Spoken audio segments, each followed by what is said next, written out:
falando, hoje é o dia que a gente escolheu para homenagear as mamães, as mulheres que foram usadas por Deus para manifestarem o dom da vida, o milagre da vida. É uma honra poder pregar no dia de hoje. Eu não sei qual é a primeira memória que vem para você quando se fala em mãe, se é uma memória boa, se é uma memória ruim, se é saudade. Se for ruim, eu oro para que o Senhor console o seu coração. Eu fiquei pensando, sobre o que falar, o que lembrar das mães. E uma coisa, eu não tenho filhos ainda, eu e a Isabela não temos filhos, mas uma coisa que eu tenho percebido é que à medida que eu envelheço, eu tendo a dar mais valor à minha mãe. Quando eu vou ficando mais velho e vou lembrando as coisas que minha mãe fez por mim, a paciência, o amor doador que ela tinha por mim, isso muito impressiona, né? Quando a gente é criança, a gente acha que é algo normal que a mãe está fazendo. Mas à medida que a gente envelhece, tem que trabalhar para ganhar dinheiro, e vai crescendo, e a gente vai vendo o sacrifício e o amor que as mães, em sua maioria, a gente sabe que não são todos os casos, infelizmente, têm pelos filhos. Eu já trouxe em outros lugares, eu já falei sobre o Dia das Mães, e é sempre um desafio porque a nossa tendência é acabar falando sobre as mães e as mulheres exclusivamente nesse lugar de mulheres que deram vida, que tiveram filhos. A gente vai ver que a Bíblia, ela geralmente quando fala de mães e mulheres, é exclusivamente sobre isso que elas tratam. Fala muito pouco da história de mulheres que foram mães na Bíblia. Basta a gente ver as matriarcas do povo de Israel. Elas foram citadas ali quando conta um pouco mais, é muito pouco, sobre essas mulheres que foram tão importantes. E a gente sabe que naquela época a mulher era quase que exclusivamente para ter filhos, era quase que exclusivamente para ser mãe, e as que não tinham filho, não podiam gerar filhos, eram vistas de uma forma muito ruim. É claro que a Bíblia é inspirada por Deus, toda ela, de capa a capa, mas ela traz o retrato das épocas, que ela foi escrita.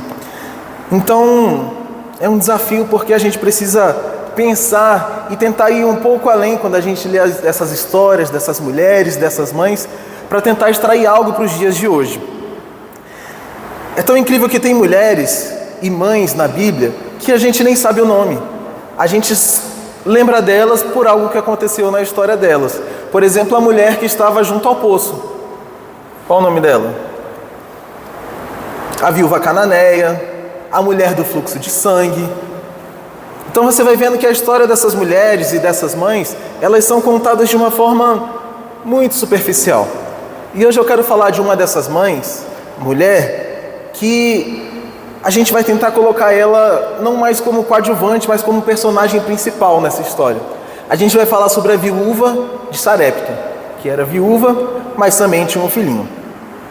A história dela começa lá em 1 Reis, no capítulo 17, e vai do capítulo do 1 Reis 17, do 8 ao 24. Daqui a pouco a gente vai ler, se você quiser ir abrindo aí. Daqui a pouco nós vamos ler juntos. E essa era uma viúva, essa era uma mulher, uma mãe que morava numa terra pagã. Era uma terra onde o Deus adorado ali naquele lugar era o Deus Baal. Mas essa mulher teve um encontro com Deus vivo. E o encontro que ela teve com Deus vai ser a base para que a gente possa conversar e extrair coisas da história, da vida e do encontro com Deus que essa mulher teve. É importante a gente perceber que olhar na perspectiva dessa mulher, que não é o personagem principal, é tentar olhar para a Bíblia e para as coisas como elas são contadas com um outro olhar. E aqui já vai a primeira lição para o dia de hoje. Se você quiser conhecer a Deus e buscar Deus de verdade, a primeira dica que eu quero te dar é que você não busque a Deus da forma mais badalada do momento. A gente sabe que, especialmente no meio evangélico, existem modas que vêm e vão, histórias que vêm e vão, existem pessoas no mais alto lugar da sociedade falando sobre Deus. E eu arrisco dizer que se você buscar Deus só pelo viés dessas pessoas, pelo olhar dessas pessoas, a tendência é que a gente perca muito de Deus. Eu digo isso porque o nosso Deus, quando Ele viveu, foi encarnado, esteve entre nós, Ele não estava no meio dessas pessoas. Ele estava junto das viúvas, dos pobres, dos pecadores. Então guarde isso. Colocar essa mulher como protagonista da história. É claro que o protagonista é o nosso Deus, né? Mas quando eu falo protagonista é no relato. O relato de Reis aqui é sobre Elias. Elias é o personagem principal. Vai nos dar a possibilidade de reconsiderar algumas coisas no relacionamento com Deus. E é sobre isso que a gente vai falar hoje. Que olhar o relacionamento, o encontro que essa mulher teve com Deus, nos dá a possibilidade de reconsiderar algumas coisas na nossa vida. Vamos falar sobre reconsiderar a fé, reconsiderar expectativas e reconsiderar o nosso sofrimento. Porque essa mulher sofreu muito. Vamos ler 1 Reis 17, eu vou ler na verdade do 9 ao 24. O texto é um pouco longo, mas não se perca, acompanha comigo. Antes, deixa eu falar. Elias, o profeta, o porta-voz de Deus, homem famoso na história de Israel, ele aparece se dirigindo ao rei Acabe falando: olha, nessa terra aqui não vai chover, até que eu diga o contrário. E ele fazia isso porque Baal era um dos deuses, o deus ali, que era adorado, ele era o deus da fertilidade e o deus da chuva. Então Elias estava querendo mostrar para o rei Acabe, Jezabel e aquele povo que Yahvé, Deus, era maior do que Baal. E aí Elias fala isso e vai para uma caverna. Nessa caverna, Deus cuida de Elias de uma forma diferente. A Bíblia conta que corvos traziam carne para ele de manhã e ao fim da tarde, e ele bebia água de um riacho que passava por lá. Mas com a seca, o riacho secou. Secando esse riacho, Deus chega para ele e fala: Elias, vai para Sarepta. E a partir daqui a gente vai ler. 1 Reis 17, versículo 9 diz assim. Tá ligado aqui? Eu lembrei? Liguei. Levante-se e vá para Sarepta, que pertence a Sidom, e fique por lá, porque ali ordenei a uma viúva que dê comida para você. Então ele se levantou e foi a Sarepta. Chegando ao portão da cidade, encontrou uma viúva que estava apanhando lenha. Ele a chamou e lhe disse: por favor, traga-me um pouco de água numa vasilha, para que eu possa beber. Quando ela estava indo buscar água, Elias a chamou e lhe disse: traga-me um bocado de pão, por favor. Porém ela respondeu: tão certo como vive o Senhor, aqui é Yahvé, seu Deus, não tenho nenhum pão assado. Tenho apenas um punhado de farinha numa panela e um pouco de azeite no jarro. E como você pode ver, apanhei 2 pedaços de lenha e vou preparar esse resto de comida para mim e para o meu filho. Vamos comer e depois morreremos de fome. Elias disse a ela, versículo 13: não tenha medo, vá e faça o que eu disse, mas primeiro faça um pãozinho com o que você tem e traga-o para mim. Depois prepare o resto para você e para o seu filho. Porque assim diz o Senhor, Deus de Israel: a farinha na panela não acabará e o azeite do jarro não faltará, até o dia em que o Senhor fizer chover sobre a terra. A viúva foi e fez segundo a palavra de Elias.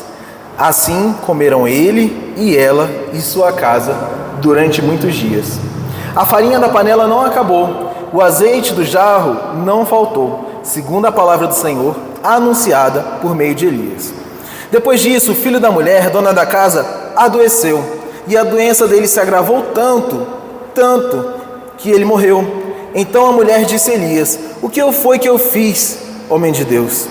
Você não veio aqui para trazer à memória a minha iniquidade e matar meu filho? Elias respondeu: dê-me seu filho. Ele o tomou nos braços dela, o levou para cima ao quarto onde ele mesmo se hospedava e o deitou em sua cama. Clamou ao Senhor e disse: ó Senhor, meu Deus, por que afligiste também essa viúva com quem me hospedo, matando o filho dela? Estendendo-se 3 vezes sobre o menino, clamou ao Senhor e disse: ó Senhor, meu Deus, peço-te que restituas a vida a este menino. O Senhor atendeu à voz de Elias, e a vida foi restituída ao menino, e ele reviveu. Elias tomou o menino e o levou até do quarto até a casa. Entregou a mãe e disse: veja, seu filho está vivo. Então a mulher disse a Elias: agora sei que você é homem de Deus e que a palavra do Senhor na sua boca é verdade. Antes de eu começar, eu quero ler uma frase para você do Billy Graham. O Billy Graham foi um grande avivalista americano, e aí perguntaram para ele: Billy Graham, quem é o maior cristão de todos os tempos? Ele respondeu: o maior cristão de todos os tempos? Suspeito que provavelmente seja alguém de quem nunca se ouviu falar. Alguém que viveu humildemente por Cristo em uma circunstância muito difícil e obscura, mas que amou a Cristo e viveu por Ele, independente do custo. Esse é o relato de uma mulher que teve um encontro com Deus em meio a completa dificuldade. E eu quero primeiro pegar o exemplo dela para a gente conversar sobre reconsiderar a nossa fé. Essa é uma história impressionante porque quando a gente começa a pensar na perspectiva dessa mulher, essa história pode fazer com que essa mulher que está totalmente desesperada, vulnerável, ela é acolhida por Deus. Essa é uma história que fala da bondade, do caráter de Deus amoroso. E preste atenção, vamos conversar primeiro sobre reconsiderar a fé. Ai. Só um momentinho que eu anotei aqui. Bom, não existe um retrato maior de vulnerabilidade. Essa mulher passava fome, essa mulher tinha um filho pequeno, essa mulher estava numa terra completamente arrasada, e essa mulher servia a um Deus que era um Deus falso, um ídolo. E ele estava, eu não sei se você consegue perceber e pensar um cenário que seja mais angustiante do que esse, para uma mãe que diz que vai comer a última refeição e morrer, ela e o seu filho. Mas acontece algo muito maneiro. Nesse cenário de extrema vulnerabilidade, de extrema fraqueza, Deus escolhe trabalhar ali. É exatamente aonde Deus aparece. Deus aparece numa situação, Deus aparece na vida dessa mulher, num lugar onde nada mais poderia ser feito, onde a morte é iminente. É aqui que Deus usa o profeta e fala: eu já preparei uma viúva. E aí o texto não fala muito bem sobre como Deus preparou essa viúva. Como foi que Ele começou a trabalhar no coração dela. Como foi que Deus... Não sei se Deus falou audivelmente, se falou no coração, se chegou um anjo e falou para a viúva. Mas o fato é que quando o profeta chega e fala: compartilhe comigo um pouco do seu pão, ela fala: tão certo como vive o Senhor, tão certo como vive Yahvé. Ela já sabia o nome daquele Deus porque Deus já estava preparando ela de alguma forma.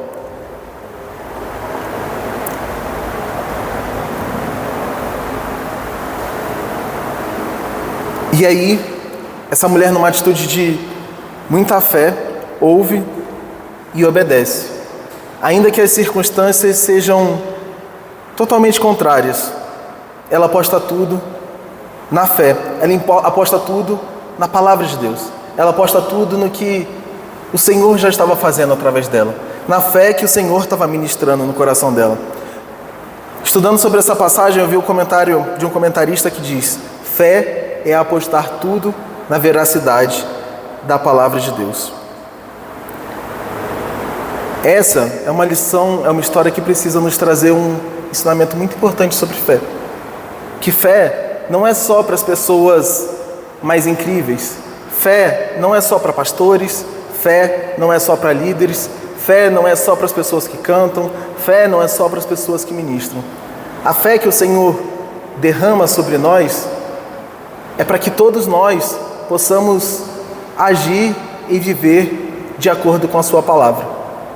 Das pessoas mais simples, das pessoas que acabaram de conhecer o Senhor, essas já têm a possibilidade de agir segundo a fé.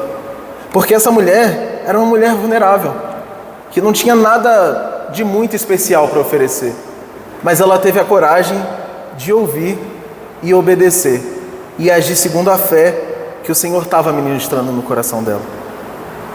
Por isso, ouvir a história dessa mulher e pensar um pouquinho é também reconsiderar sobre a nossa fé. A primeira coisa que o Senhor está te dizendo hoje é: viva, caminhe de acordo com a fé que Ele já tem ministrado ao seu coração. Não sei se você considera a sua fé muito grande, a sua fé pouquinha, mas eu tenho certeza que se você já está aqui, o Senhor já ministrou uma porção de fé sobre você. Então aposte tudo na palavra de Deus. Aposte tudo no que o Senhor está falando para você. Ainda que as circunstâncias sejam muito longe das ideais, dê o primeiro passo, saia do barco, aposte tudo na veracidade da palavra de Deus, independente das circunstâncias. Esse é o primeiro chamado de Deus para você hoje.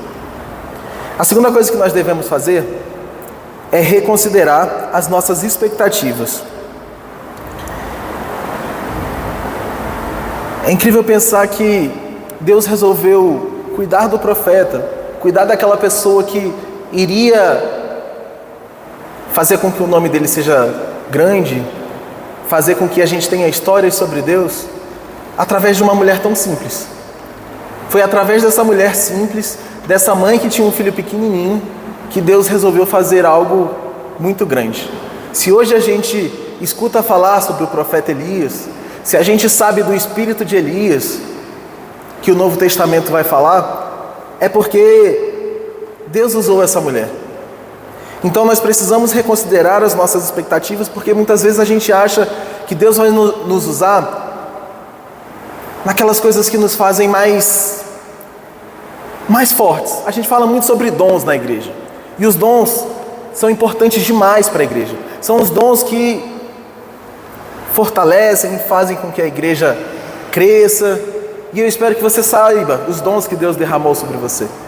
Mas é muito interessante a gente perceber que Deus escolhe fazer coisas grandes e extraordinárias exatamente aonde a gente é mais fraco. Vocês já perceberam isso? Quando o povo de Deus pede reis para governar sobre eles, primeiro Deus vai em Saul, que era da última tribo lá de Benjamim. Depois ele chama Davi, que era o menor dos seus irmãos. Parece que para coisas extraordinárias, e assim, não precisam ser coisas extraordinárias como acabar com a fome do mundo, mas para coisas extraordinárias na sua vida, Deus quer fazer através das suas fraquezas. O convite é para que você reconsidere as suas expectativas sobre como Deus quer te usar. Se você já tem fé, se você ouviu isso sobre caminhar na fé que o Senhor tem ministrado no seu coração, reconsidere também a forma com que Deus quer te usar. O apóstolo Paulo diz: de boa vontade me gloriarei nas minhas fraquezas, para que sobre mim repouse o poder de Cristo. O poder de Cristo, ele começa a repousar quando a gente já está, ou naquelas áreas que a gente já está igual aquela viúva: eu só tenho mais um pouquinho de força, eu só tenho mais um pouquinho, e se o Senhor não fizer, agora deu ruim, morri de vez. É aí que o Senhor começa a te usar. Reconsidere, meu irmão, as suas expectativas sobre o que Deus quer fazer através de você. Deus quer te usar de alguma forma. Eu não sei como, se é na sua casa, se é no cuidado com seu filho, se é no seu trabalho, se é aqui na igreja. Mas eu tenho certeza que Deus vai usar os lugares e os momentos na sua vida em que você se considera mais fraco. E aí o poder dele vai repousar sobre você. E você vai viver e sentir que é realmente Deus que está fazendo. E por último, que eu quero levar um pouquinho mais de tempo, a história dessa mulher, colocar essa mulher como personagem principal dessa história faz com que a gente reconsidere o nosso sofrimento. E essa é uma parte difícil, porque eu tenho certeza que você não gosta de sofrer. Eu não gosto. Essa mulher com certeza também não gostava. Então a gente falou sobre reconsiderar a fé, reconsiderar as expectativas e reconsiderar o sofrimento. Quando a gente chega no versículo que o filhinho dela morre, a sensação que dá é que, sabe assim, parece que ia ser o final feliz. Eita, não morreu de fome. E aí de repente, essa mãe vê o seu filho adoecer e morrer. Qual seria a sua reação se você estivesse vivendo isso? Possivelmente você reagiria como aquela mulher. Pai, mas talvez fosse melhor que eu tivesse morrido antes do meu filho lá naquele dia. Ou que a gente tivesse morrido antes, eu não tinha passado por esse sofrimento todo. E aí essa mulher que já estava hospedando o profeta de Deus, você imagina o privilégio, né? Você imagina como ela deve ter achado que a vida dela seria muito melhor. Ela já estava vivendo o milagre de Deus, ela estava vendo a farinha não acabar, ela estava vendo o jarro não acabar. E aí de repente seu filho adoece, piora e morre. Qual seria a sua reação? Eu imagino que, como ela questionar, fala, uai, mas me deixou agora, você veio agora aqui matar meu filho? Quando a gente começa a servir a Deus, a gente tem a expectativa de que o sofrimento acabe. A verdade é essa. A gente pode até não acreditar em teologia da prosperidade, em teologia triunfalista, de que não vamos sofrer, mas é bem verdade que quando a gente está mais perto de Deus, a gente espera não sofrer. Esses dias, para quem não sabe, eu vim recente aqui para a igreja. Eu morava no Jardim Botânico, e quando Deus chamou eu e a Isabela para vir congregar aqui, a gente decidiu que a gente queria se mudar e morar aqui perto para servir ao Senhor. E aí a gente achou a casa aqui no Núcleo Bandeirante, aqui na rua de trás da igreja, mó legal. Estávamos todos felizes.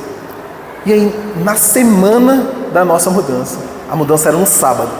Quando foi na quarta-feira, eu indo comprar plástico bolha para fazer a viagem, para fazer a mudança, o que acontece? Eu bati o carro. Não, e bati o carro assim, não foi aquela encostadinha. Foi assim, uma senhora batida, num carro muito mais caro que o meu. E aí já me bateu aquele desespero. Eu falei, não, Senhor, o aluguel já está mais caro lá no Núcleo Bandeirante. Ainda esse prejuízo. Caraca, mas eu estou indo para o Núcleo Bandeirante para te servir, Senhor. Eu estava bem aqui no Jardim Botânico, adorava o apartamento que eu morava lá. E aí no momento que eu estou me movimentando, porque o Senhor chamou para eu ir te servir, e glória a Deus, e célula lá em casa, e eu bati o carro, Senhor. Caraca, velho. Não é justo isso não. Mas existe uma bênção no sofrimento. Existe uma bênção, por isso que Deus está nos chamando a reconsiderar o sofrimento.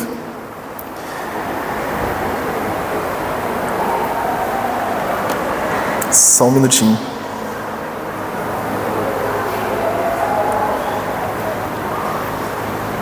Depois que Elias opera o milagre na vida da viúva, quer dizer, depois que Elias opera o primeiro milagre, a viúva não morre. E depois, quando ela vê o filho dela adoecer e morrer, ela diz, agora eu sei que você é homem de Deus, e a palavra que sai da sua boca é verdade. Isso não significa que antes essa viúva estivesse rejeitando o Senhor. Isso para mim tem mais cara de que, a partir daquele milagre, a partir daquilo que ela viveu, ela conseguiu perceber quão Deus era maior e mais maravilhoso. E essa é a primeira coisa que a gente tem que parar para pensar nos nossos sofrimentos. Existe um autor e compositor chamado John Newton. John Newton, ele era inglês, ele trabalhava com tráfico de escravos, e aí de repente ele tem um milagre assim, ele consegue escapar de uma tempestade, ele deixa de fazer isso. Ele é a pessoa que compôs aquela música Amazing Grace, muito famosa, e ele escreve uma carta intitulada Os Benefícios das Aflições. E nessa carta ele diz assim: Deus nos dá presentes em tempos difíceis, e um desses presentes é a doce certeza de que no final das contas Deus é sempre confiável e verdadeiro. E aí ele continua dizendo: a segurança que temos em Deus acontece quando somos abatidos e ajudados, gravemente feridos e curados, dados como mortos e restabelecidos, quando desistimos de toda esperança e somos repetidamente arrancados do perigo e colocados em segurança. E quando essas coisas se repetem 1000 vezes em nossa vida, começamos a aprender e a confiar simplesmente na palavra e no poder de Deus, que vão além das aparências. Essa confiança, no fim, leva o nome de segurança. Essa mulher tinha começado a ter um encontro com Deus e possivelmente ela já estava muito feliz. Só que o sofrimento que veio sobre a vida dela foi o que deu a possibilidade dela conhecer a Deus de uma forma ainda mais impressionante. Foi esse sofrimento que fez com que ela visse mais um milagre de Deus agindo na vida dela. E aí eu preciso te perguntar, quais são as suas dores e medo? Qual o sofrimento que você já passou e que você está passando? Saiba que essas coisas não foram Deus que colocaram sobre você. Deus não faz ninguém sofrer.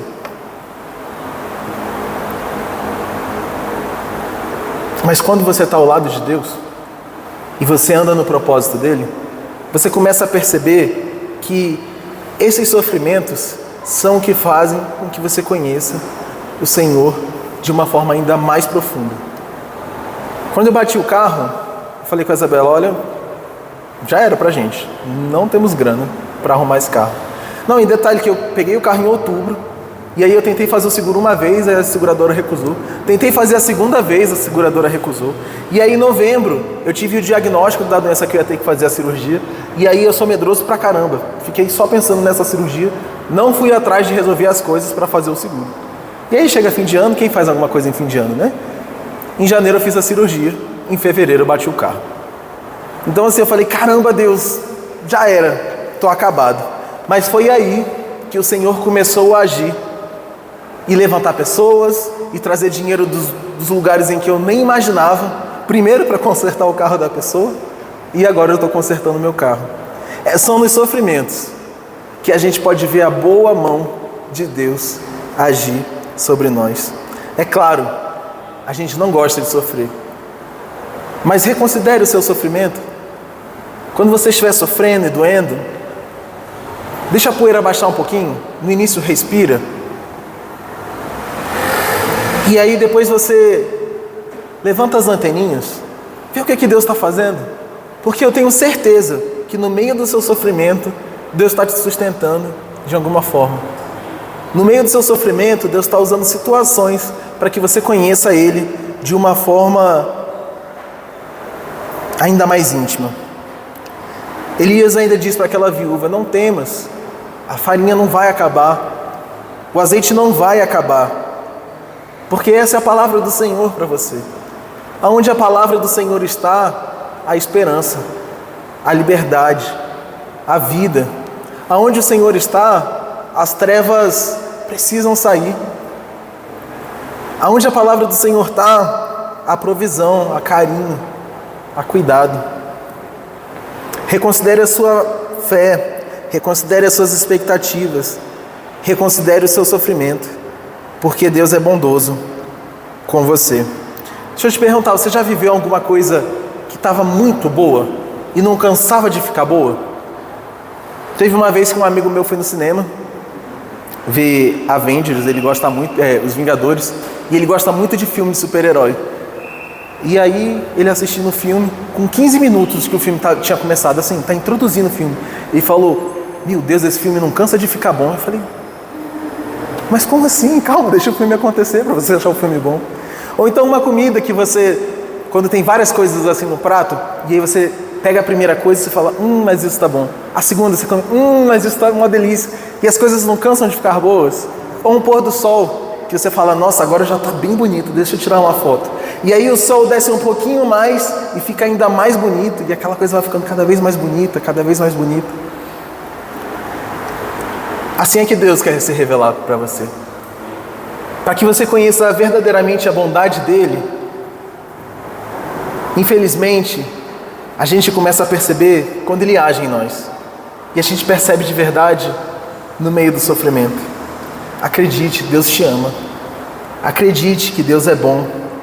E aí você pode perguntar, já estou encerrando, se o Ministério de Louvor já quiser vir aqui à frente. E aí você pode perguntar, mas como é que eu vou saber que Deus vai ser bondoso comigo? Como é que eu vou saber que o Senhor vai agir em meu favor? A resposta que eu tenho para te dar, meu irmão, é que Deus foi muito além do que Elias fez. Jesus foi muito além.